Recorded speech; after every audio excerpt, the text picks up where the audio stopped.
நாட்டுச்சாளம் செய்திகள் வாசிப்பது வாசுகி தாமோதரன். தமிழக முதல்வர் விஜய் சிங்கப்பெண் சிறப்பு அதிரடி படையை தொடங்கி வைத்து அதற்கான லோகோவை வெளியிட்டார். சிங்கப்பெண் சிறப்பு அதிரடி படை ஐஜி பவானீஸ்வரி லோகோவை பெற்றுக்கொண்டார். தமிழக அரசின் தலைமை அதிகாரிகள் மற்றும் காவல்துறை அதிகாரி டிஜிபி மகேஷ்குமார் அகர்வால் உடனிருந்தனர். தமிழ் சினிமா பட இயக்குனர் பாரதி ராஜா சென்னையில் உடல்நலக்குறைவு காரணமாக காலமானார். அவருக்கு சினிமா உலகத்தினர் மற்றும் பிரமுகர்கள் அஞ்சலி. பாஜகவிலிருந்து விலகி அண்ணாமலையின் இயக்கத்தில் இணைய உள்ளதாக அமர் பிரசாத் ரெட்டி அறிவிப்பு.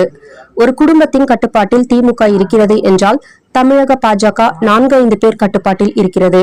தோல்வியடைந்தாலும் அவர்களைதான் மீண்டும் தேர்தலில் போட்டியிட வேண்டும் என்று நினைக்கிறார்கள் என அமர் பிரசாத் ரெட்டி குற்றச்சாட்டு. சகித்துக் கொள்ளவே முடியாது.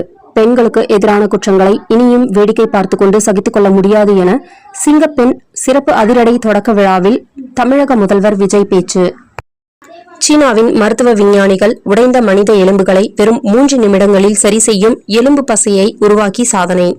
அமெரிக்காவில் குடியேறிய வெளிநாட்டினரை தடாலடியாக வெளியேற்றும் நடவடிக்கையில் H-1B விசா கட்டணம் பல மடங்கு உயர்த்தும் அமெரிக்க அதிபர் டிரம்பின் உத்தரவை ரத்து செய்து அமெரிக்க கூட்டாட்சி நீதிமன்றம் அதிரடி தீர்ப்பை வழங்கியுள்ளது.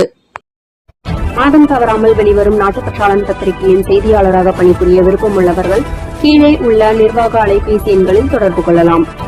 7907789115 மற்றொரு எண் 9944341033. நாட்டுப்பற்றாளன் யூடியூப் சேனலில் விளம்பரம் செய்து பயன்பெறுங்கள்.